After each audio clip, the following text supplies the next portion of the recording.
stuck a needle in my arm and shot my first bag of heroin when I was 15 years old. You got social anxiety? Not anymore. You got a fucked up life? Don't feel like it. You got pain, trauma, it makes you bulletproof. I dropped out of high school and was just ripping and running. There wasn't a day that I didn't do something that could have got me 5, 10, 20, 25 years in prison. I didn't set out to be a drug addict. I set out to be a fucking gangster.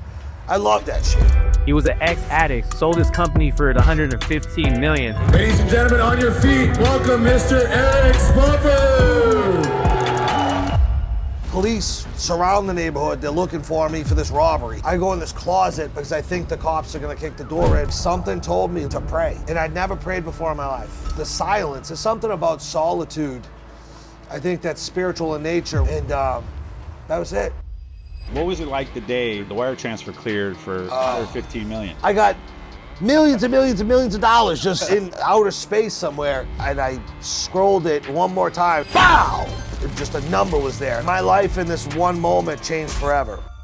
100%. How do you start your first recovery center? Nobody knew what a sober house was in 2008. They're like, you do what? And it was the first one. Got guys that need to stay sober, that need to be in recovery, send them over here. All the 1,000 things that are going to happen to you, they're supposed to. We have all endured this flat line of fucking pain, misery, and adversity. Success does not happen linear. It happens hockey stick growth. And after you get through all that pain and suffering, and everyone around you that you started with gave up, then it explodes for you because you earned it and you got to the other side. And that takes at least years. Dude, I love that.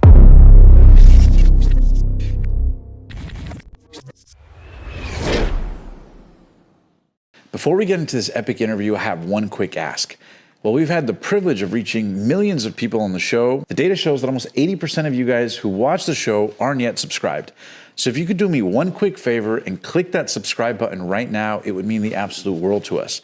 Because when you hit subscribe, not only are you allowing us to grow the show, get bigger guests, ask better questions, but you're allowing us to honor our commitment to do everything in our power to help you take your life, your business, your health, your relationships to that next level. And with no further ado, enjoy the show. Hey guys, welcome to this episode of the Passionate Few podcast. It's your host, Omar, and today we have an incredible interview as we sit down with none other than the CEO of Spofford Enterprises, a man who turned his life around and wants to share his incredible 9-figure story with you guys to do the same, none other than Eric Spofford. Thanks so much for being on the show today, Eric. Thanks for having me. My man, appreciate you. Thanks for having us here on your yacht here in Miami, bro. The bonus round. That's the name, yeah. Beautiful. Thank you. So first question, man, we'll get into a little bit about your backstory, but can you give the audience a little bit of context of what you built, your recent exit, and obviously what you're working on now, and then we'll get into your backstory?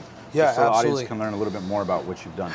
I started my home state's very first sober living house in 2008, and I grew that little business, if you even want to call it that. It was me and 11 guys. I lived with them for the first 2 years, taught them how to get into recovery and change their life, and I grew that into the largest provider of addiction treatment services in New England. And so we had 440 treatment beds and a collection of treatment centers. We're on the front lines of America's addiction epidemic, including fentanyl, alcohol, meth, every other thing. And I eventually sold that to a private equity sponsored business called Baymark Health Services for $115 million in 2021. And now I'm back at it building 2 businesses. And so Spofford Enterprises is my family office. It's the overstructure of all my investments, my real estate. It manages this boat, which is also a charter company. It manages my jet, which is also a charter company. But the 2 largest assets that we have are another addiction treatment business called Treatment X. And so we're now growing that and scaling it across the country. We're open in Ohio, California, and Pennsylvania. We have 3 facilities treating adult people, men and women, with primary diagnosis of addiction and alcoholism. And then totally separate from that, I'm also the CEO of an exploding, very fast growing real estate business called Turnkey Real Estate, where we acquire single family homes, we renovate them, we place high paying Section 8 tenants, subsidized tenants in them, and then we disposition them. We sell them to average ordinary people that want to own real estate and store their money there and seek financial freedom. And then we also have the property management side for ongoing for that real estate. That's incredible, dude. And I know you mentioned you're 39 years old. Yes, sir. And you've already done all this, but Before we get into your story, at 23, when this all started, you turned it around. I know you had your own drug addictions, and life wasn't necessarily headed in this direction. You could say that. But before we get into it, I got to ask you, what was it like the day the wire transfer cleared for 115 million? What did that feel like? Dude, so if anyone, for the entrepreneurs, a lot of people don't understand the process of what it's like to sell a business. I didn't know anything about how to sell a business until I met someone, a mentor, who taught me and went through it. It's a long, grueling process. And so from the time I made the decision to go to market, hire an investment banker and a whole M&A team, to the time the deal actually closed with a buyer was 10 months. And it's 10 months of not sleeping, because you still have to run the business. And the process of selling the company is incredibly demanding and exhausting. And it's just a lot that goes into it. And also, a lot of people don't realize that most deals, they don't close. Like, the majority of deals that start to sell their businesses don't actually make it over the finish line. They call it a failed process or a broken process. And so for 10 months, I was on pins and needles anxiety, man. No, we're not really selling this company for that much money. When the investment banker was like, here's the range, this to that. And I was like, come on, man. Yeah. You know what I mean? And so then it just seemed surreal. And then the actual closing was kind of anticlimactic. I was sitting at a conference room at my new office for Spofford Enterprises that I had started because I needed to go somewhere to leave that business.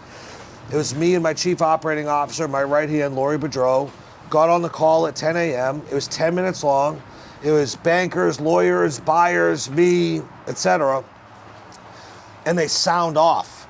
And everyone goes around on the call and says, are you ready to close? Yep, clear to close. They got to me, they said, Eric, you clear to close? I said, clear to close.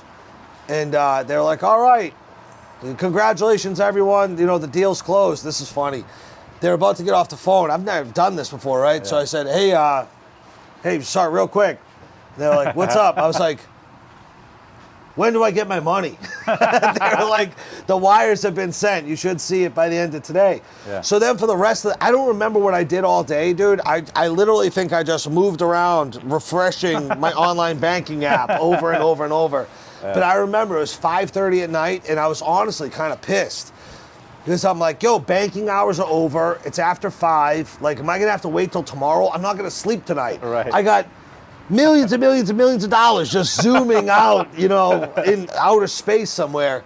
And I was sitting at my kitchen table. I had my feet up, and I scrolled it one more time. And, it gives it a little wheel, and it's one number. And at this point, I've almost wore the screen off of my phone all day. Yeah. And the thing comes up, and it pops back up, and BOW! Dude, just a number was there. And I was like, holy shit. And it was kind of this moment, it wasn't until the money hit that it even started to become real. And I sat back and was like my life in this one moment changed forever. Yeah. In a lot of different ways. Some are obvious and some are not so obvious. And my children's lives changed forever. And my grandchildren, who don't exist yet, because my oldest is only 13, in that moment, their future changed forever. And my great-grandchildren, who hopefully I'm alive long enough to meet, them too, and the great-grandchildren, as long as this generation doesn't end up being a bunch of dummies and fucking it up, their life too, you know what I mean? It was just the impact of man, this thing could have changed the next hundreds of years for my lineage, right now, in this one moment. And how old were you when it happened? I was 36. 36? Yeah. Was it in chunks or was it in one? I don't know. When I sold my company, this is a business fact I'm actually proud of because not a lot of people pull this off. I had 100% sale, no earn-out, no nothing. It was clean transaction, one and cash deal, one wire. Wow. Bang. What's the first thing you did? Nothing. I didn't do anything. You know what's funny? Yeah. This tells you a lot about who I am. Yeah. I don't remember the rest of the night. I remember just kind of, having a normal night. And the next morning, I got up at 5 a.m, did whatever I was doing. Sleep a little deeper? I can't recall. Yeah. Because it's actually, here's what's funny that people don't realize, and this sounds, a lot of people are going to hear me say that and be like, what are you talking about? Is you're holding on to now your entire net worth, and it's just in one pile. And so although I felt richer than I've ever felt, I also felt poorer than I've ever felt, because I had this business that produced cash flow. That was a never-ending river of, like, if I spend it, the business will just keep earning it. It'll send me more. Right. And so now I just had this big pile, and I was like, it was kind of like terrifying, honestly. But the next morning I got up and I grabbed Lori and my COO, and we drove a couple hours down into Massachusetts to a city called Fall River. And it was like 9 in the morning, and I'm like a couple hours away from home. Mind you, I sold 4 days before Christmas. So now this is 3 days before Christmas. I sold December 21st, so the next day. Wow. And I'm standing there, and I got architects and engineers and these big brick mill buildings.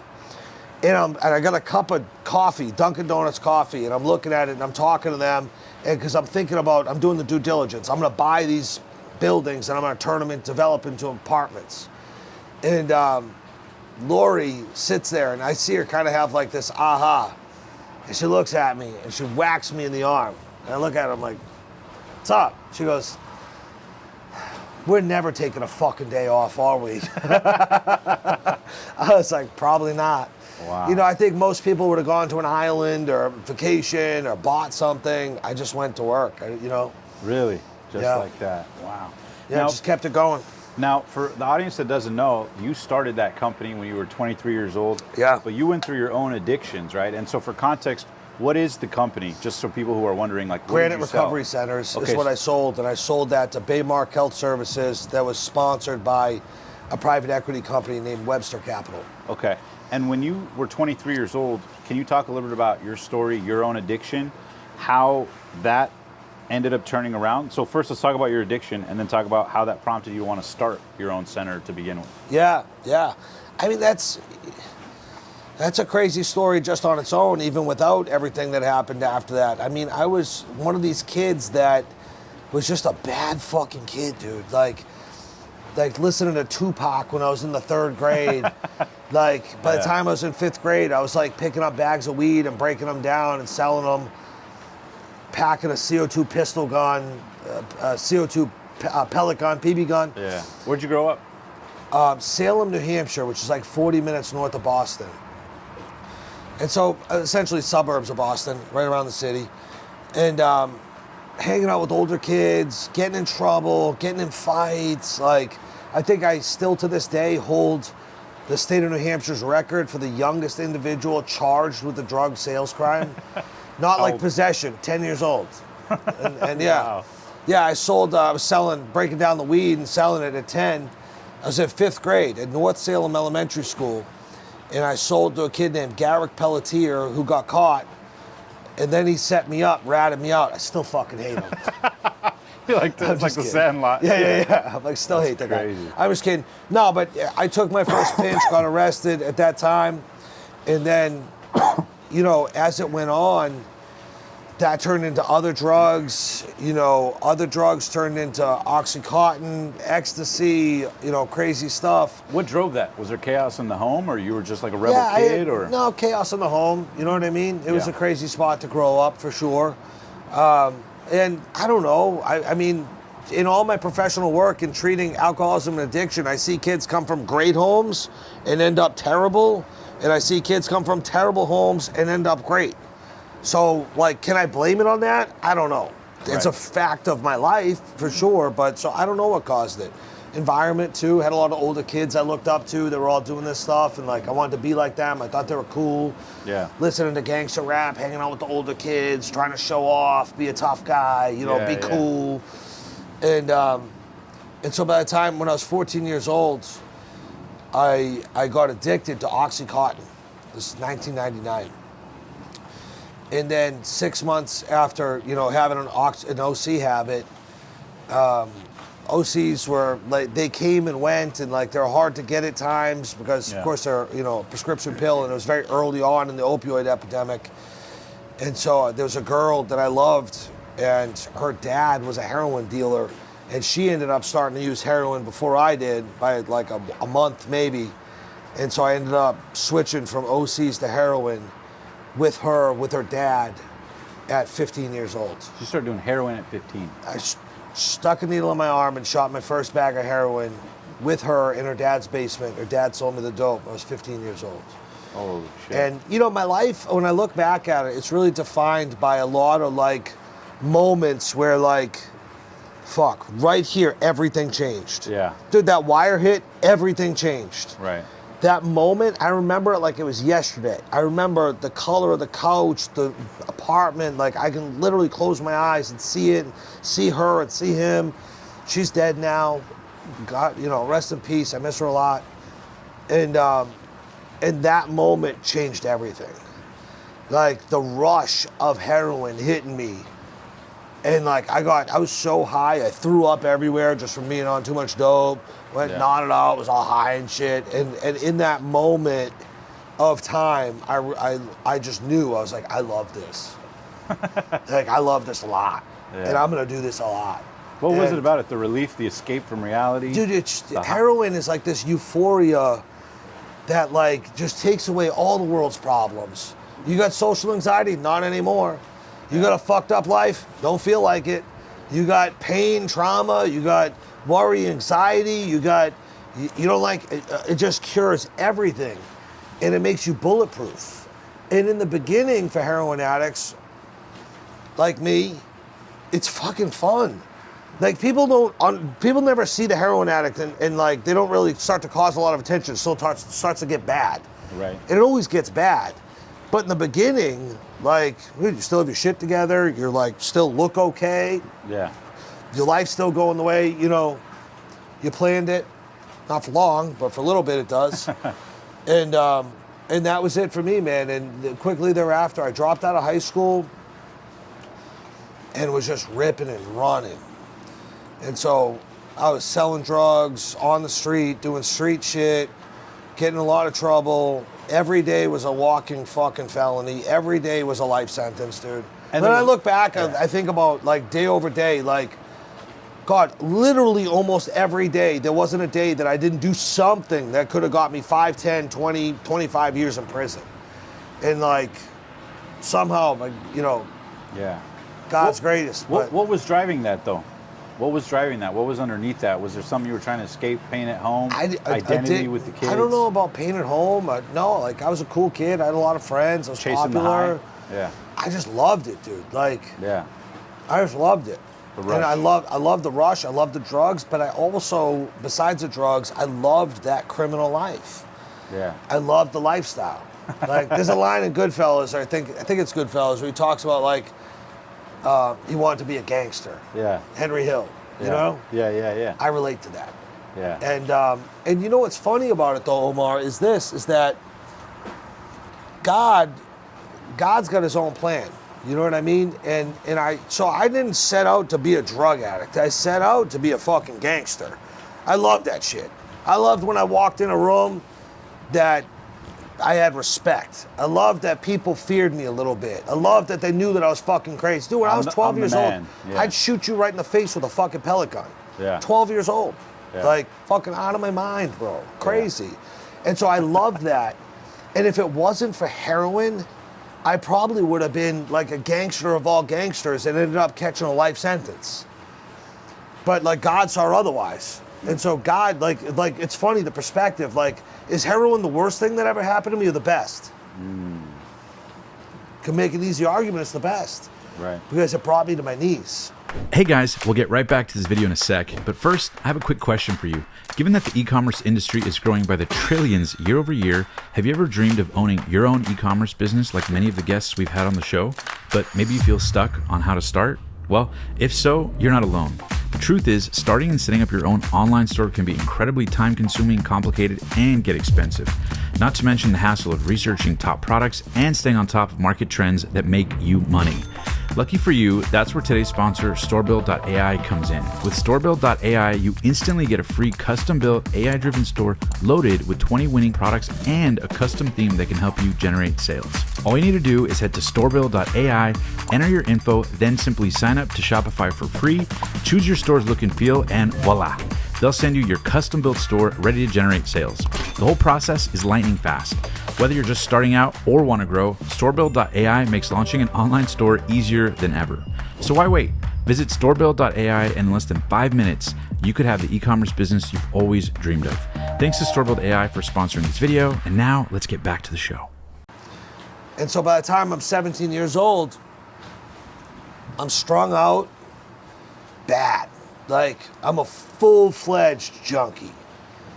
And that's the first time I think I'm like, I need to change my life. This ain't for me. Was there an incident or a moment or mom and dad or was there My a mom day? wasn't really around. It's just me and my dad. My dad owned a logging company, tree removal, excavation. I'm working on I remember this moment, another moment, changed everything. I'm working on this job site with my dad at some house, and he's running an excavator, and I'm doing the chainsaw, and I'm cutting the trees down. He's helping push them over. I'm like cutting the branches off them and chopping up the logs, and he's grabbing them with the bucket, putting them in a pile, and we're like clearing land. And I had run out of heroin. And for a heroin addict, when you run out, you start to get sick. You go into withdrawal, right? And so I start to get sick, and it's a hot summer day in New Hampshire. And it's like, and I'm just like, oh my God, dude. Every minute that goes by, because I'm like going in withdrawal, sick, doing manual labor in the sun, with my dad staring at me. You know what I mean? I'm like, this is terrible, dude. Like, this probably couldn't get any worse. You know what I mean?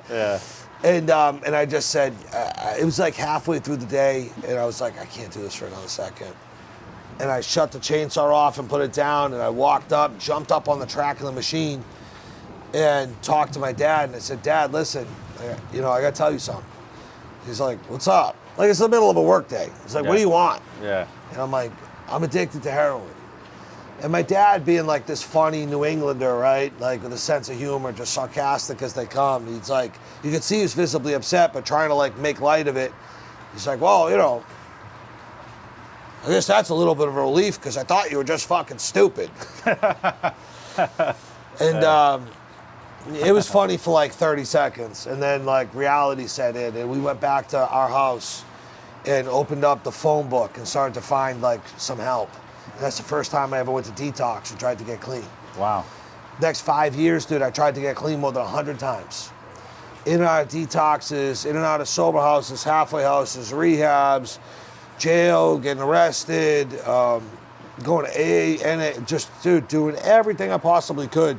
The next 5 years are really categorized between me on a suicide mission of a relapse, getting high, trying to get sober again, holding on for dear life, not being able to make it, succumbing to addiction, getting high again, going on another run. And it was just this cycle that I thought that I would never get out of. I thought I would just be in that cycle until I died or went to prison. And then I got out of jail for the last time. Was locked up for a little bit up in Cumberland County in Portland, Maine. And was walking through the hood. What's that? You're like 22, 23 at this time? 21. Okay. Like 3-4 months before my 22nd birthday. It's almost 22. And I'm walking through the hood, and some kid that I must have met along the way asked me if I can get him drugs, heroin. I set him up on a robbery. I don't know, I have no intention of getting him drugs, but I need his money. I had a kitchen knife I took out of the trap house from the kitchen, walked around the building, rushed the dude, robbed him eye to eye, ran his pockets. $82. I didn't know how much money he had. I robbed the dude. That was like my big last crime. Big gangster, right? I robbed this dude for the kitchen knife. The last heist. Yeah, the last heist. The kitchen knife, literally like a steak knife. Like a butter knife. For $82. It was like, fuck, And went and took the $82, went and bought 4 $20 bags of heroin. That was December 6th, 2006. went back to the trap house in the same neighborhood that I robbed him on the 3rd floor. And we sold drugs out of this place. This is a known spot to the police. Shot the 4 bags of heroin, shot him up. Police surround the neighborhood. They're looking for me for this robbery. He called it in, armed robbery. I go in this closet because I think the cops are gonna kick the door in because I'm in the known trap house. Like they know I'm up there. Like I'm like, Yeah. I still don't know how they didn't come through the door. But all night I'm in this closet, in this 3-bedroom apartment on the 3rd floor of a triple-decker apartment building in the middle of the hood. And as the night went on, it got quiet. I think the police left. Everything just got kind of silent. Neighborhood went to sleep. And I'm in a closet. I'm not going to bed. And in there, the silence is something about solitude. I think that's spiritual in nature when you can separate yourself from the noise. And in that moment, I just had silence, and like something told me like to pray, and I'd never prayed before in my life. Wow. And I got down on my knees in that closet, and I prayed a prayer, and it was a very imperfect prayer, but it was the best that I knew how. And I said, God, I can't picture living my life another day like this. And if that's my only option, I'd rather die. And I meant it. But I also don't know how to do anything different. And I need some help. And that was it. Started calling my mom at like 3 in the morning. Me and my mom had this crazy relationship where she wasn't around much and she was tripping in and out of my life. And, then later on, I tripped out of everyone's life. So I hadn't talked to her in a while. And she like answered the phone in the middle of the night. She's like, hello? And I'm like, all cracked up. I'm like, Ma, you gotta come get me. She's like, what are you talking about, you lunatic? I'm like, I'm just come here. You need to come get me. Yeah. And so she hung up on me like 3 times. Wow. I just kept calling back. And she didn't know you were dealing with an addiction, or by that point? Oh, everybody, fucking everybody knew. Everybody knew. Yeah. There's no hiding it. Yeah, no hiding. I've been in the news for getting arrested for crazy shit. You know what I mean? Like everybody knew. And so the next morning, early, like 6:30 in the morning, my mom pulls up. She's got a Subaru. I came out of the closet. There was a homeless dude that we let stay in the trap house because he used to get like food stamps and shit. And we used to have him buy all the food for the spot. I stole one of his like button-up shirts and his glasses while he was sleeping. He was like trying to get a job, this dude. So I took his like white button-up shirt and tucked it into my jeans and put his glasses on. So when I came out the house at like 6:30 in the morning, it looked like I was going to work. Right. Because I'm like, the cops are still looking for me. And so I came out real slow, looked around, and then just ran to my mom's car, opened the back door, jumped across the back seat, slammed it, and I was like, go, go, go. Yeah. And that was December 7th of 2006. Wow. And I haven't used a mind-altering substance since that day. This December of 2024 will be 18 years in recovery with unbroken sobriety. What was it about that day that made it click? Was it the urge? Were the urges gone, or did they come back and you resisted them better? What was different about that time versus the other 100 times you tried to get sober? Surrender. In that closet I gave up. I was just like, I didn't want to live anymore, man. Like, I was like, if this is life, I'm cool. Like, So no weed, no alcohol, no drugs since that moment. no. Yeah. Surgeries, no painkillers, like Wow. nothing. Straight raw dog in life. What about urges for the next week, month? Did you I have was sick as a withdrawals? dog. Oh, fuck. Dude, did I have withdrawals? I was sick as a dog for like a month. Yeah. I walked to 12-step meetings, met some really good older men that had been sober a long time. They took me under their wing. They weren't nice to me. They weren't like coddling me at all. They were brutal. They were like, yeah, we'll help you get better. Sit down and shut the fuck up. Yeah. We don't, you early sober, you try to like tell your opinion about something. They're like, Yeah. Who are you? we don't give a fuck what you have to say. Shut up. You know what I mean? Like, you want what we have. We don't want what you have. Actually, we really don't want what you have. So stop opening your mouth because we're scared we might catch some of it. Yeah. And so, dude, they're tough love. They were brutal on me. And how old were you at that time? 21. We turned 22 shortly thereafter. Didn't have a license, habitual offender, 135, 140 pounds, track marks up both arms. Sick as shit for the first month at least. I mean, getting up in the 12-step meeting in the AA group, going to the bathroom, puking, like Wow. shaking. They would fill my coffee cup up halfway because I'd shake so bad. Coming off of benzos, alcohol, heroin, like everything, cocaine, everything. Yeah. And yeah, man, just walking to AA meetings, got a little job. You know, my story, and it is what it is very much about God and God doing for me what I couldn't do for myself and giving me opportunities and opening doors that I then inevitably had to walk through. And so when I look back, it's like, dude, I had nothing, bro. I had 2 pairs of clothes. I didn't even have a backpack or a duffel. I had a trash bag. That was my luggage, was a trash bag, and I had 2 sets of clothes. That was my entire net worth was in this bag. Yeah. And dude, I met like a guy at one of the meetings who gave me a job in a call center collecting donations, ironically enough, for the New Hampshire Police Association. Yeah. Gave me a little bit of money. He fronted me a little money. This guy, Kevin, who's from South Boston. And he fronted me a little money because I was calling for apartments. And I found this old dude. I wish I could remember his name, man. He's old. And he met me at this like shithole apartment building in the middle of the hood. There's a studio apartment. There was a couch in it. And he's like, yeah, man, if you want it, it's $550 a month. And I remember talking to him, and I just went straight honest with him. I was like, listen, dude, I just got sober. I'm trying to change my life. I just need someone to give me a shot.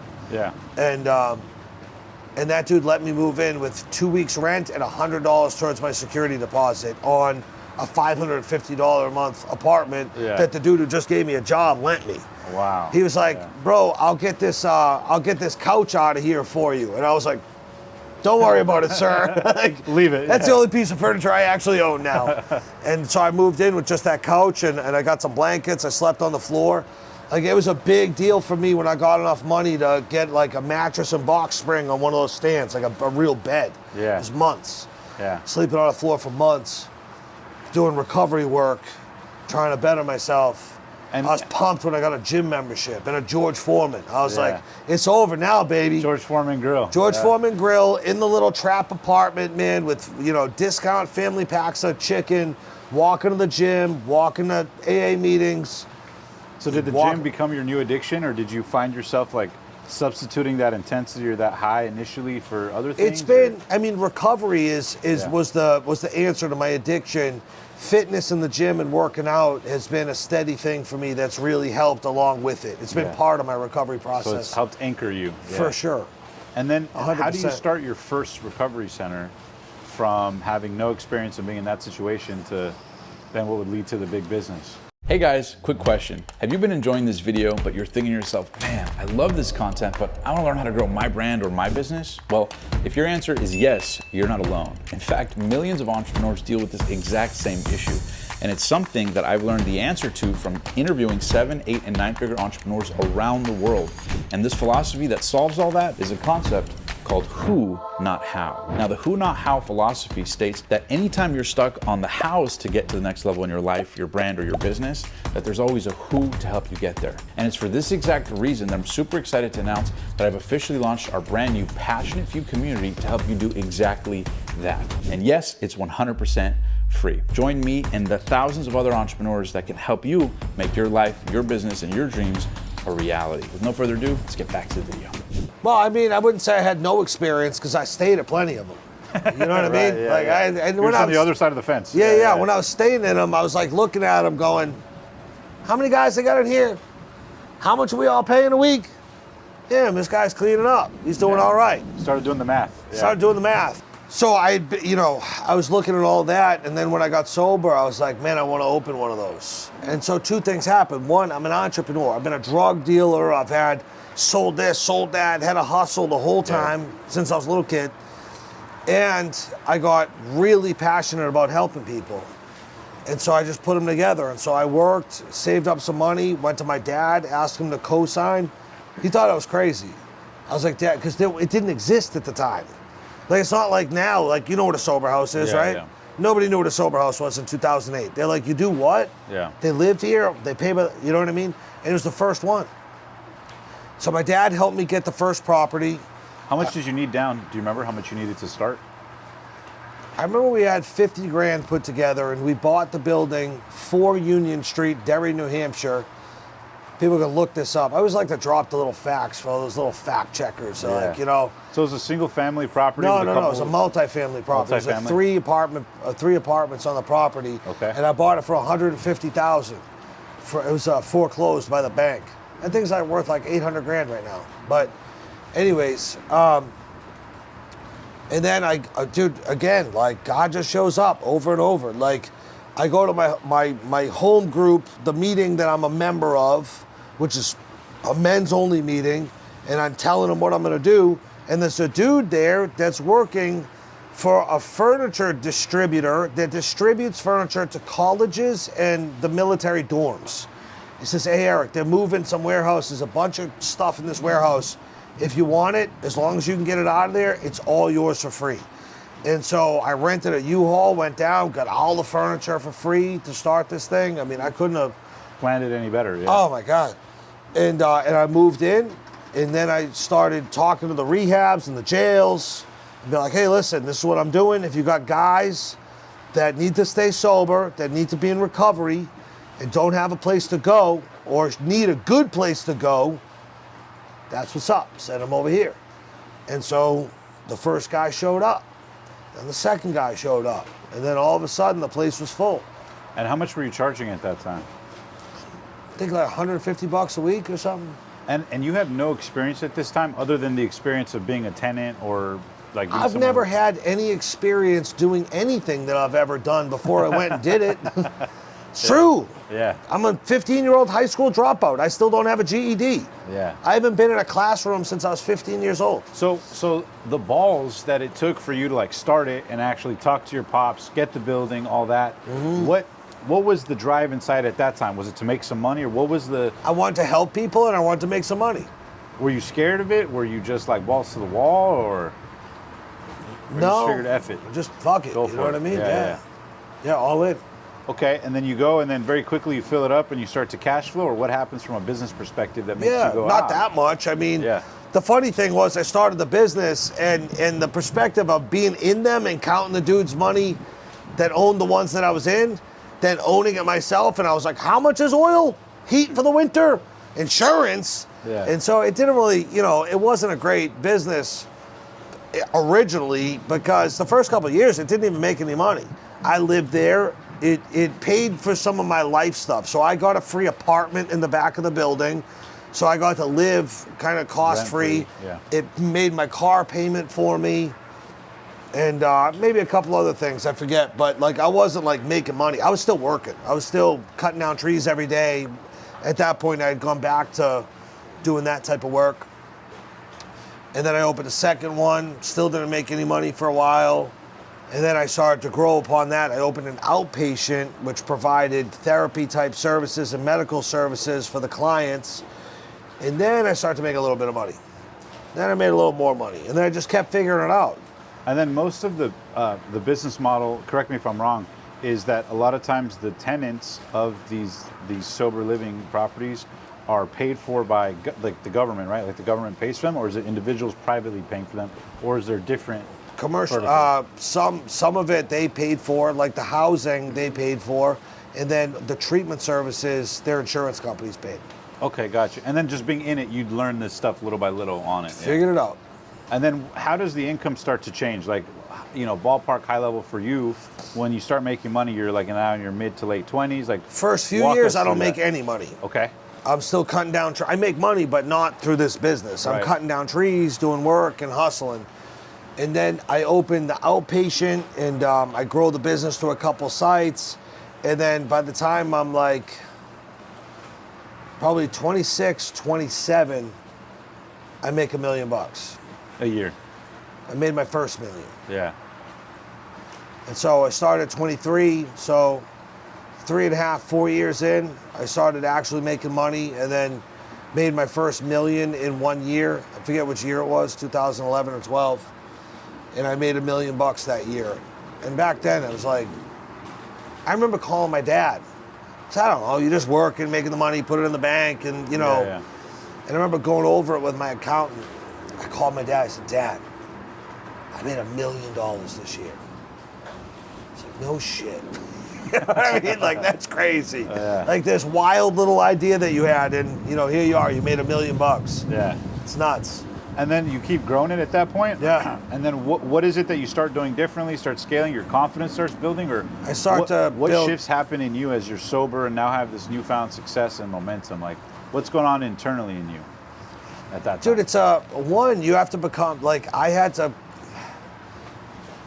to consistently invest in myself, which I did, which looked a lot different then than it does for a lot of people now, but I was still in this personal development process.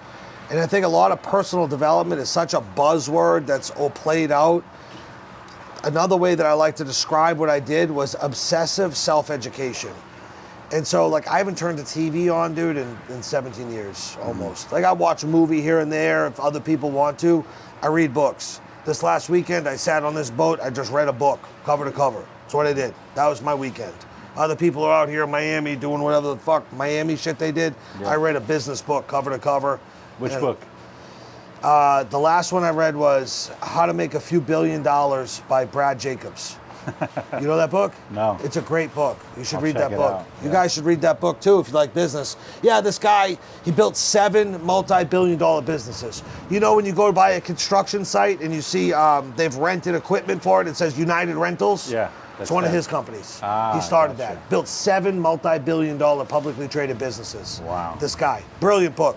Yeah. Anyways, I just, you know, I consistently like stayed sober, expanded my network, met people, learned from other people. If you were successful, dude, I was like a sponge. You try to ask me questions and I just sit there and ask you questions. Like, fuck what I like. And were you so thirsty for that knowledge. Were you channeling the addiction of like the drugs before for like the addiction of business growth and personal development?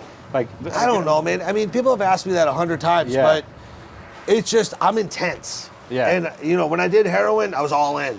Yeah. And now that I'm building businesses, I'm all in. Gotcha. And so I don't do anything 50%. 100% or nothing? 100% or nothing. Yeah. And so I think that is like a quality or an attribute of someone with an addictive personality. Like people that have addiction or people in recovery, very similar, you know, are similar. Switched the drug. Business became the drug. Personal development became the drug, kind of. Yeah, man. You know? Nice. And so I just built myself up over time and then learned and learned and learned and then started to implement and learned and implemented. And I learned how to learn from books. I learned how to learn from all sorts of sources of information. And then I did one thing that a lot of people lack, but it was being able to learn by observation. I would study people. I'd get close to them and just pick them apart and watch and like, what'd you do and how'd you do that? And just, I probably annoyed thousands of people with just how many questions I'll ask. And I'm shameless about it. You know what I mean? Like, I want to know. I need to know. So tell me. And, you know, so I just opened up, and the next thing, I opened up inpatient treatment centers, more outpatient treatment centers, specialties type stuff. I had stuff for men, stuff for women, stuff for young men, stuff for poor people that had welfare insurance called Medicaid, you know. I just opened up all this stuff. And it was just like every day it was just wake up and build, wake up and build, wake up and build. And I wasn't about all this fancy shit back then. Like, dude, I had $10 million cash in the bank, and I remember stressing, being like, I wonder if I can afford this Lamborghini. And I didn't even buy a real Lamborghini. I bought the one where the doors go out sideways, the Huracan, not even the Aventador where the doors go up. It was 200 grand. Yeah. I got 10 million in the bank. I financed the thing. I put 20% down. They dropped it off. You know what I mean? Like, I wasn't, even then I would hide driving the thing. I didn't want anyone to know that I had it. And so I just worked and worked and worked and worked and worked. And then when I looked up, I looked back and I was like, how'd that happen? Like, I had built a juggernaut of a business, bro. Like, 440 treatment beds. I had 325 employees. I was making $1 million a month. What was the scale, like high level, from the time you do one to, like, for example, year one, you get one of the 3 units, and then year 2, it was like another. Did you have like, I want to buy like X amount per year, started compounding? High level, how were you thinking 2015, it about took off for me. Okay. But, and it's more than just business. It wasn't just driven by a desire to be successful. You got to understand the history of substances in the country. When I was doing drugs, I did real heroin. Yeah. In 2012, real heroin left and it was replaced by fentanyl. And so everyone started dying. And the overdose rate, which was almost non-existent. Before that, people died every once in a while, and it was tragic, and it was like surprising. In 2012, 13, 14, 15, death became a normal, ordinary course of day-to-day life. Yeah. In that work. And so I was going on a weekly basis to a couple funerals, and just someone had to do something. Wow. And my home state of New Hampshire is actually the worst per capita for overdose death. Wow. And so it was gruesome. It was terrible. And then so you saw the opportunity, you start growing it. You don't know what you're doing entirely, but little by little you get more and more competent as you grow the business. Where is it where you saw the exit potential, or where did that conversation even come about? Or how do you go from thinking, you're making $1 million a month to maybe I could have a nice little enterprise value here, a liquidity event? Yeah, I didn't even know that existed. Yeah. Like I was making $1 million, I was making all that money and I didn't even know what I had. How old were you when you were making $1 million a month?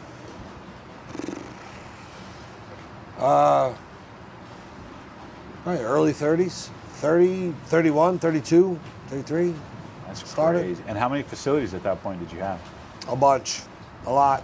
Wow. Collection, but regional all together, And so every year you would just like privately just get more and more and more. Did you get partners, or how did you grow it?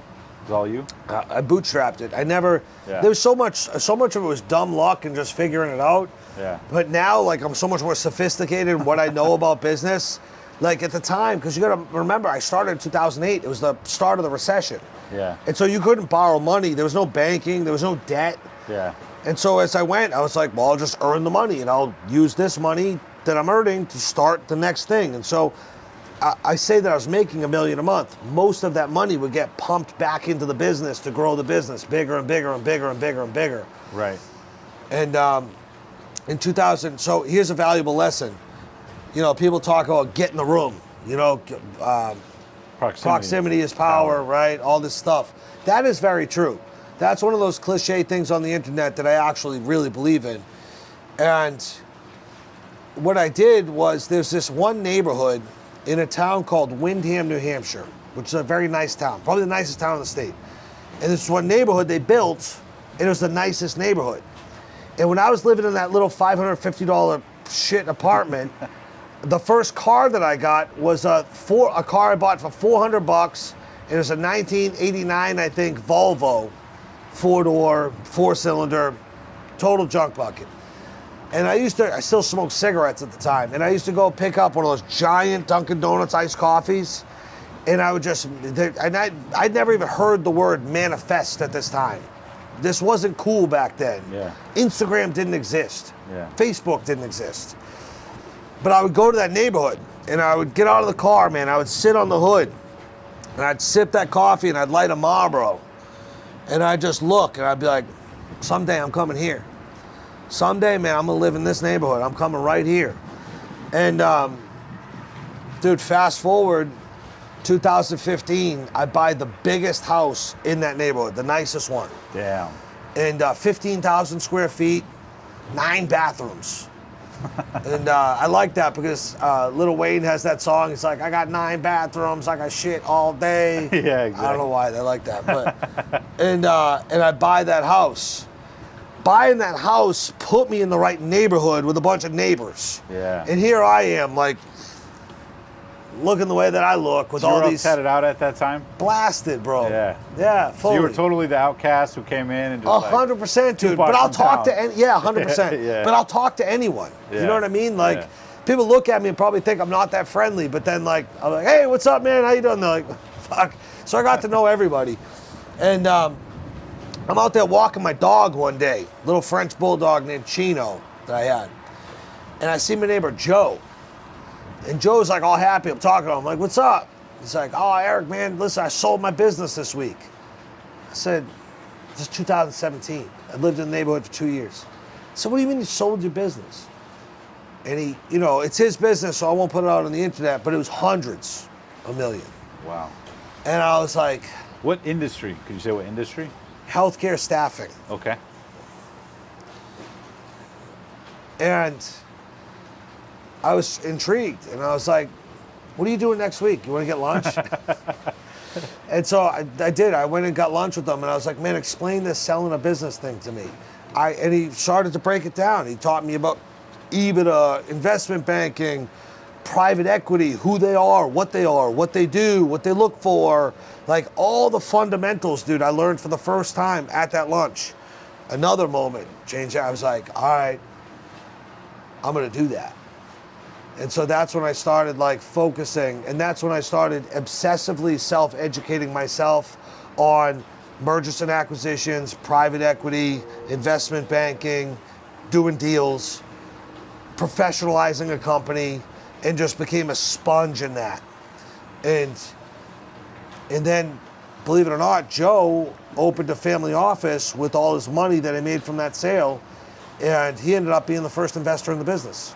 He bought 10% of the business in 2019 for $4 million at a $40 million valuation. Wow. And then he believed in me so much, I love this guy, that he bought into the business 3 more rounds. I mean, smart investor, like Hakuna Matata, thank you for believing in me, but at the same time, dude killed it. Yeah. He bought 10% for $4 million. He bought 10% for $5 million. Then he bought 18.75% for $15 million. So it's 40 million, 50 million, 80 million. And he just kept on, he's like, oh, you want more money? And you know what I mean? And I'd be like, yeah. And I felt good because I was de-risking and de-levering myself. Yeah. When I got that $4 million check, it was the first time I ever actually had a substantive amount of money in the bank. Yeah, you know what I mean? Because you're always slinging it It's always together. going back in. Yeah, It's, even if you're every making fucking money, dollar has a home. Yeah, Every dollar even has if a you're making home. $1 million a month, there's plenty of places Every to grow dollar the has a business. place to go, dude. Yeah. And so, I mean, you're making $1 million a month. You got to give half of it to the government. Yeah, All right. Well, exactly. that sucked. You know what I mean? Yeah. And it could change And real so- quick, and they could blow through those reserves. Dude, this real quick. risk and all this stuff. And so, I just started putting the money behind me and tucking it away in an account. And then we took the business to market together and sold the entire company for $115 million that I still owned majority of. Wow. Yeah. And so great years of my life. I learned a ton. Yeah. Great experience. How do you think you changed the most since, like, how has your life been different the most since the exit? Obviously, it was a couple years ago. I believe it was 2021 you mentioned. But how do you feel like you as a person have changed in terms of, like, how you see the world differently? I got a couple of answers to that. One, you want to find out who your friends are, sell a business for $100 million. Yeah. You find out who's who pretty quick. Yeah, exactly. And so that comes with a lot of problems. Family, I'm sure, too. My family, I don't have a big family, but they were okay. But, you know, sometimes things aren't how they look with people in relationships, and they'll shock you. Sometimes the people you least expect it will show you their best, and sometimes the people you least expect it will show you their worst. Yeah. And so there was a lot of like heartbreak in that, you know what I mean? And like it put a target on my back Yeah. in a lot of ways. The other piece of it is that we as consumers as capitalists, I think that most people have some sort of fantasy around what it'll be like to have all this stuff. What it'll be like. You know what I mean? Like, oh man, like this obsession. Like, dude, if I had whatever, it's different for everyone. Whatever, For 100 me, million, won the lottery, whatever. Yeah. for me, it was dope places to live, maybe a couple of them, boat, Check. jet, Check. Yep. got it all. And at a certain point, you run out of stuff to buy. And in that moment, you'll look around and realize, this isn't what I thought it was going to be. This didn't change how I feel at all. Changed how a lot of people view me. Right. Changed what it looks like. It changed how a lot of people treat me, but I don't feel any different. What's the Eric on this boat feels the same exact way as Eric sitting on a real story on a milk crate and a desk that I got off the side of the road in that $500.50 apartment on America Online on my computer. Like, I don't feel any different. Yeah. It looks different, but you don't feel any different. And so you have to learn that, like, about what's actually important, I think this breaks a lot of people. I think the power of wealth, actually, if they don't do the personal development work, if they don't, do the things that are necessary, then it could actually be the worst thing that possibly could happen to them and could possibly destroy your life. But the things that I found out were important is like, at the end of the day, dude, like none of this money has shit to do with my relationship with God. In fact, it makes it more difficult, not easier. And so you really have to double down to the disciplines of, faith and worship and belief and staying close to your Creator. There's a lot of distraction. There's a lot of gods you can worship when you have a lot of money. Yeah. And it's not about, like, this stuff's cool, but money is just like a tool to have fun and enjoy life. Like, let me tell you something, dude. This boat's fucking cool. This is a 92-foot boat. It's got 4 floors. It's got 5 bedrooms. There's 4 people that work on it, and it has a private chef. We just had some of his food. Was that good food? Phenomenal. Phenomenal food. This boat sucks if you don't have good people to be on it with. Amen. I've sat on this boat alone, middle of the week. Like, fuck. You know what I mean? Like, and so it's about relationships, authentic friendship. Very important.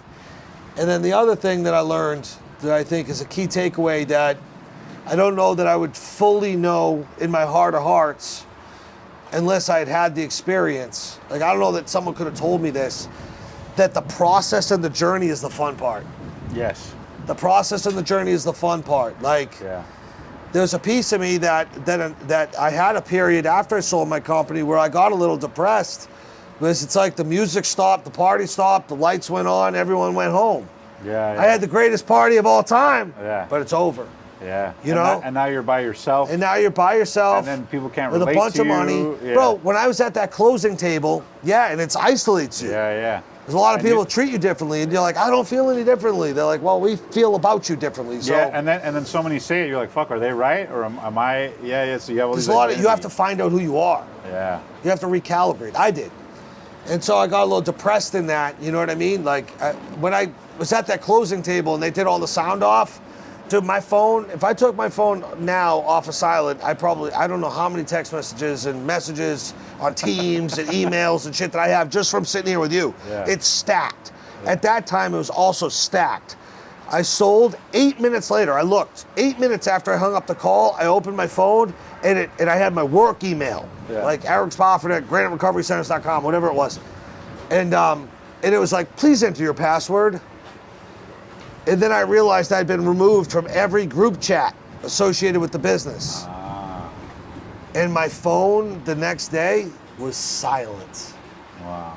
Barely went off. And I was dude, I'm used to it going off 3 times a minute. Right. Like I'm glued to the thing. I gotta put it down to interact. Yeah. And if I'm talking to you for 20 minutes, I have to pick this up and catch up with it again. Yeah. And I'm looking at the thing like, come on. Wing, do something. You know what I mean? Like, fuck, man. Like, they went on. Life went on. Totally different. Yeah, man. It was a really interesting experience. And like now, what did you notice about how people treated you different? a lot of jealousy, a lot of envy, and dude, just a lot of hate. Like the amount of people that'll be genuinely happy for you are very few. And there are a lot of people that are like, yeah, good job, buddy, yeah. Fuck this guy, you know what I mean? Like, and dude, lawsuits, people's entitlement. Like, I started that company by myself. I ran it with a leadership team, and they helped me. And when we closed, I made 6 people, half of them millionaires, and the other half had life-changing money. And so they were well compensated for their efforts. Right. But all the rest of you fucking people weren't even there. Right. How do I owe you something? Right. Do you know what I mean? Yeah, and so everyone just kind of thinks you owe them, and do you know what you could do for me? Yeah. You could change my life. Yeah, and I'm like, or they start telling you about their surgeries or the exact amount they're behind on their bills. Yeah, exactly. So you got to start culling the herd a little bit. Yeah. You know? And that's wild.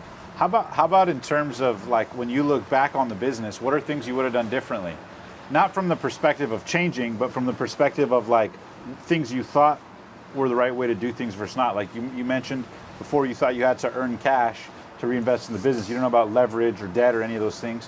What are some I'll other tell things, you, like advice what give to I others? am doing differently now Yeah, is like I'm buying businesses instead of building them from scratch. yeah, I built the original framework from scratch, and now I'm buying businesses in a roll-up strategy. Right. I didn't even understand that. I didn't even then know you- you could buy a business. and then sell the portfolio, sell the roll up, right? Eventually Yeah, I yeah. will, but that's what I'm doing now. I've bought 2 businesses in the last 75 days.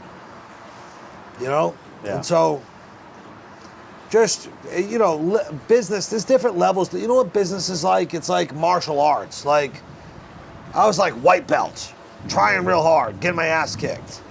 And now, like, I'm more, at this stage of the game, more like black belt or at least a purple, you know? Yeah. And so more sophisticated, more seasoned, have the answers to the problems. I've been through it before.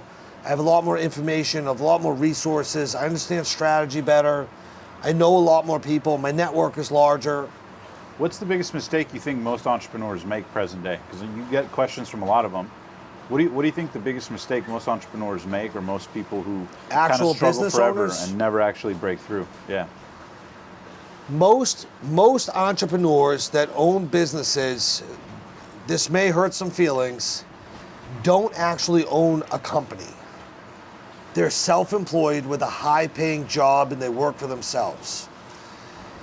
They never educate themselves and invest in themselves, however you want to do that, a mastermind, a coach, a book, whatever, to access the information, to be able to develop people, delegate to others, have systems, measurement tools within the business for what they call key performance indicators, to be able to create the business to be a standalone asset that makes money, continues the mission, and is profitable, but requires very little, if not none, of your time. Most entrepreneurs are stuck in a pain point that they're a slave to their own business. That was me for a long time. yeah. Until it wasn't. So learning to let go, surrender, put the right people in place, systems. Yeah, and don't be Yeah. a dummy about it. That can Right. go bad also. Right. But, you know, play with it and figure it out and put the right people in place, systems, to be able to get a business and make the transition from working in the business every day. If I'm in the restaurant, I'm cooking the food. If I'm the construction company, the plumbing company, I'm doing the work, to delegating all of that to actually working on the business. 2 very different things. Now, what about in terms of the next company you're looking to build? What are some things that you're like industry-wise looking to get into? Because I know you acquire different businesses. Are they all in the same vertical? Do you diversify portfolio? Inpatient, outpatient, addiction treatment. Okay. And mental health treatment. And then I know you also have an 8-figure real estate portfolio. Yep. What is it about real estate or that asset class for you that is so important, particularly with what's going on in the economy, you know, the shakiness of the world nowadays? Why do you believe that vehicle is where financial security really is? Dude, you can drive up to it and knock on its front door. If you want to know where your money is, it's right there. It's just a track record of real estate, and then just the different verticals of benefits that real estate has is, one, I'm old school. I like a tangible asset. I own buildings. I know where they are. No one's taking them from me. If they get knocked down by a tornado or burnt to the ground, I have insurance on them. They'll send me a check. I don't care. Yeah. Like, I know where it is, right? And then just the track record over the last 100 years, real estate just progressively has appreciated over time. Real estate is worth more, not less. And maybe it go up and may come down a little bit. But over time, it tracks up.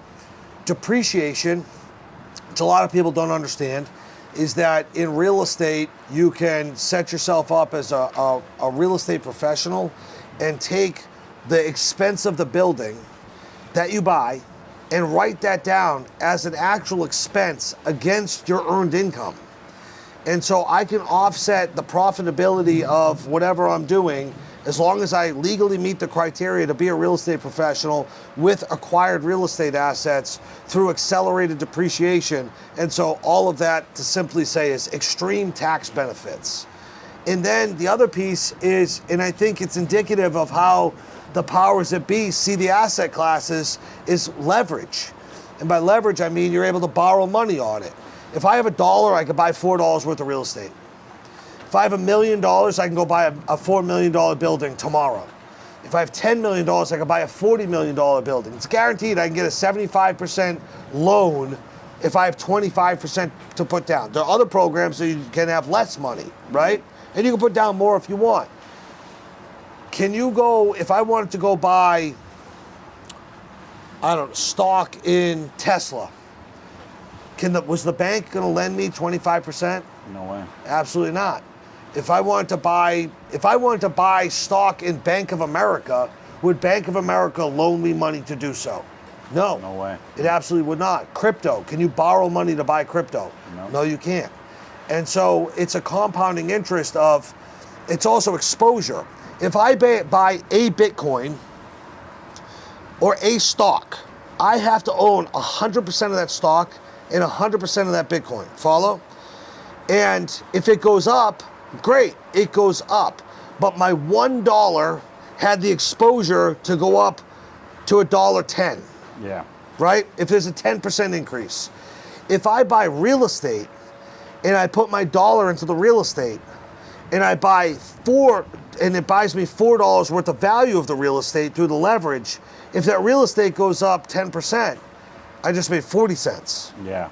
I have more exposure. On the one. Yeah. Exactly. On the one base capital. It would be, yeah. you see what I'm saying? Yeah. And so there's just a lot of practical reasons why real estate wins.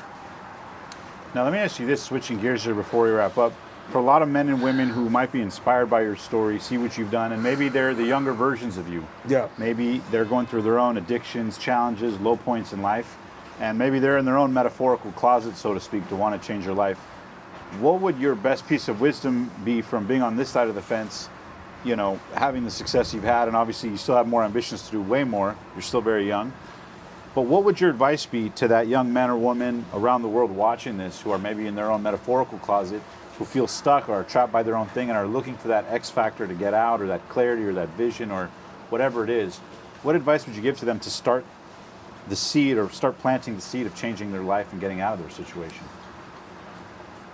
Almost always, in anyone I've ever coached that's starting out, it has to be a process of subtraction first. They have something that's holding them back. They're smoking weed, they're drinking, dude, that's gotta go. If you wanna be highly successful, almost always, you gotta give up the vices. Cold turkey. Just fucking stop being a pussy. Yeah. You know what I mean? Like, you have to live in alignment with your goals. Yeah. And like, you can't wanna be a millionaire and smoke weed. 5 times a day or whatever. Yeah. Yeah, like, I mean, whatever. Fucking Elon Musk smoked a joint on Joe Rogan. You know what I'm it's not black and white. There's a lot of gray. Yeah, but people always you say can't be a Snoop Dogg. pothead. Yeah, exactly. All right, Snoop. Yeah, people always argue with me about this. They say Snoop Dogg. I'm like, okay, so you go be a gangster rapper, get a record deal. You know what I mean? Like, come on, stop it. But, and then it's your environment. Like, so many people hold on to losing environments. Like, if you're surrounded by 5-figure people, like, you're never going to be more than a 5-figure person. If the median average income of everyone you're hanging out with is 75 grand a year, guess what, homie? Like, it's very hard to break out of that. And so I don't tell people to like get rid of their friends, like tell them to fuck off and never talk to them again. But most of them are surrounded by losers. You know what I mean? Yeah. People that are negative, have scarcity mindset. Or unhealthy relationships. Unhealthy with a significant relationships. other. Yeah. Dude, you're going to have to break up with that crazy chick. You're going to have to break up with that dude. Yeah. Like, all of these things, just identify the things that are holding you back. Did relationships get tricky for you once you had that kind of money or net worth? Yeah. Because I'm sure you have way more access to more women, but at the same time, the intentions are what's, you deal with, right? Yeah, I mean, I figured that out. A lot of the troubles that I had with women in relationships was being understood. Right. And so when I started dating again, after like the last big breakup, I was very clear. I was like, hey, check this out. I am what I am. I work all the time. I'm on my phone a lot. We're gonna be at dinner, I'm gonna be on my phone. You know why? Because I need to, and also I'm not gonna apologize it because that's what I want to do. Right. And I'm not gonna change. And so if you're coming in here with like the idea that like, oh, he works a lot, but he'll settle down, and oh, he's on his phone a lot, but eventually, you know, blah, blah, blah. Because you know how it is. Girls come in and they think they're going to change you, and then they get comfortable, and they're like, why are you on your phone so much? At like 3 months, 4 months in or something like that. Like, I just set the tone that like, at this point, I'm Popeye. Like, I is what I is. Like, I ain't never changing, bro. Like, and so that's worked out for me. And then you could see people, you certainly have to have like an added degree of like discernment. Seeing people for who they are. Taking a little extra time. Situations. Yeah. I remember when I first got down here, especially in Miami. Oh God, bro. It doesn't get any shallower. I'm at dinner with this chick, right? And I start seeing her a little bit. And then, I'm from New Hampshire, brother. Like, I'm from the greater Boston area. Like, it's not really like this there. And, I mean, those girls will punch you dead in your face. They're tough as nails. Mean as shit, too, but they're not like this. This girl's beautiful. And she starts telling me about her credit card. And what's she talking about credit card for? She starts telling me about her rent and her apartment. I'm like, why's she telling me how much your apartment costs? I don't care how much your apartment costs. How much care about your credit card bill either. I'm like all confused, bro. And then like a couple more dates, and it became very apparent. Like she like forwarded her agenda, and it was like, and I was like, oh, you want to be on the payroll? No. You know what I mean? I'm good. So it takes time to catch up, but you learn this stuff along the way. Yeah, you learn along the way, man, for sure. And then advice to others. Sorry to interrupt about relationships, but you were saying some of the other things for people.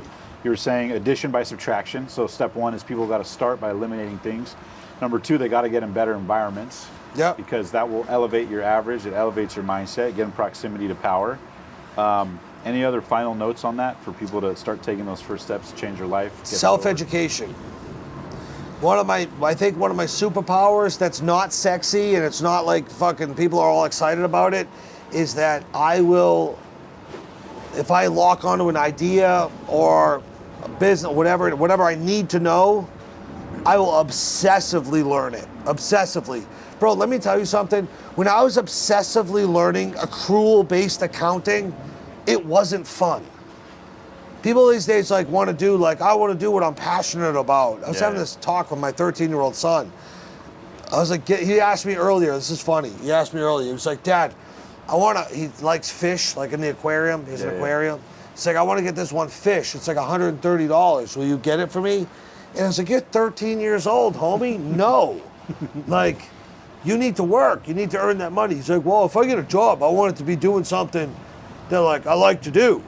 And I was like, that's not how this works. You get a job that you don't like doing what you're doing to get the money that you do like to spend it on the stuff that you do like. And so self-education is one, and just get used to, here's just a fact check and a reality deal, and it's not the most popular message on the internet, but it's the realest, is this: there is no fast path. You have to buckle up to get ready to do it for a decade. It's gonna take 10 years or more to do something and build something real and impactful and meaningful. And it's gonna be fucking hard as shit. It's gonna take everything you have to give. You're gonna face adversity, you're gonna face problems, you're gonna be sick to your stomach with anxiety, trying to figure shit out. The first time you get sued, the first time like bankruptcy or whatever. Your accounts receivables aren't coming in on time, and you got your team and you're up against payroll and it's Tuesday and payroll day's Thursday, and you're laying in bed all night staring at the ceiling going, how am I gonna pay these people? And how am I gonna face them if I can't? Right. How do I, you know what I mean? Like, it is gonna be hard, challenging, and difficult. But that process is what weeds out everyone that is undeserving of achieving a certain level of success. People think, this is the one thing that people really, really need to understand and digest if you actually want to get it down. And it's that people think that success is linear. There you go. People think that success is linear, and then it goes like this. Like, I work a little bit, I get a little success. I work a little more, I get a little more success. I work a little, because this is what? It's fair. I worked, so I should be rewarded. I worked some more, so I should be rewarded some more. Well, guess what? This game is not fair, and it's not how it goes. How it goes is you work, nothing really happens. You work some more, still nothing really happens, and then you get some problems. And you're like, why am I doing this? This sucks. Then you work, you get more problems. You work, you get more problems. It's hard, challenging, difficult. You don't know how you're gonna make payroll. You're like in this situation, you're like, I never should have done this. This sucks. You still keep going. Most people along this journey through the desert fucking give up. Yeah. The payroll thing happens, they give up. The lawsuit thing happens, they give up. The betrayed partnership, the betrayed friendship, all the 1,000 things that are going to happen to you. They're supposed to. It's to make you tough. It's to build callous. It's the success gods, the universe looking at you, throwing shit at you, going, you sure you're worth it? You sure you deserve it? And like, people a lot of times think it's only difficult for them. Here's a newsflash. Everyone I know that became wildly successful or achieved a high net worth status or anything like that, we have all endured this flat line of fucking pain, misery, and adversity all the way through. And then something happens, you hit your bandwidth, you break through the other side, and they call it hockey stick growth. Because it happens like this. Success does not happen linear. It happens hockey stick growth. And after you get through all that pain and suffering and everyone around you that you started with gave up, then it explodes for you because you earned it and you got to the other side. And that takes at least 10 years. Dude, I love that. And like all this bullshit on the internet about like be an online coach and like, dude, I have friends that are online coaches. I respect the hustle. Like fitness stuff. There's a lot of bullshit out there. I'm friends with the good ones. I like it. But like, I don't always shit on everyone. It's people always take it black and white. Like, you said fuck every online coach. It's not what I said. Yeah.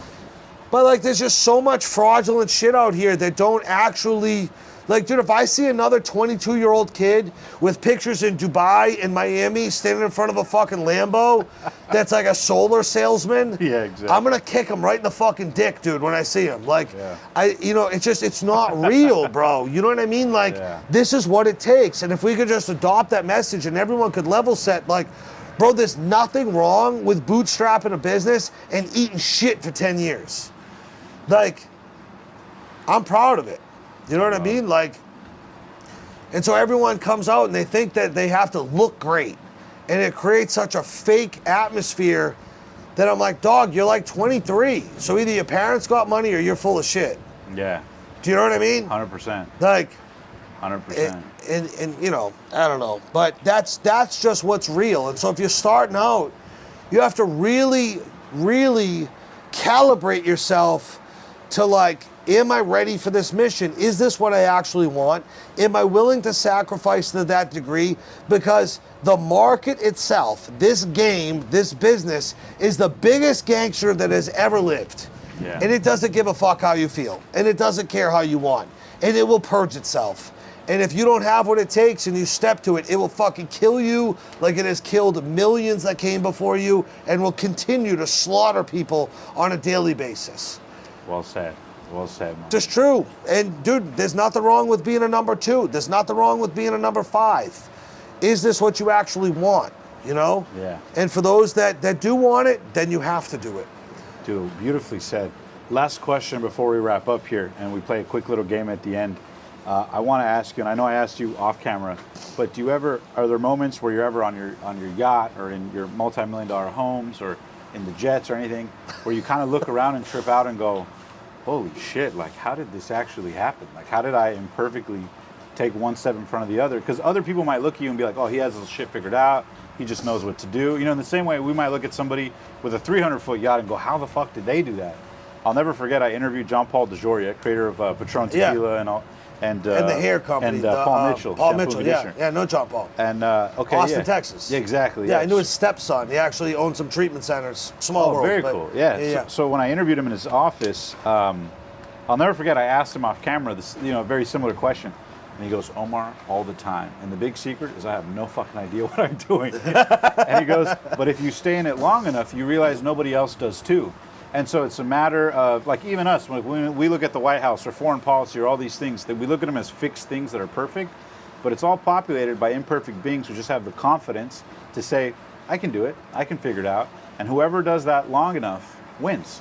Yep. And so he was saying that that's the big secret, is there is no secret. You know, it's that who's willing, like you said, to go through the valley of despair for longer. And wouldn't you know, the common denominator of people who build billion-dollar companies, as I'm sure you read by the book, is it's not a year, 10 years, it's decades. You know, it's minimum wage is paid by the hour.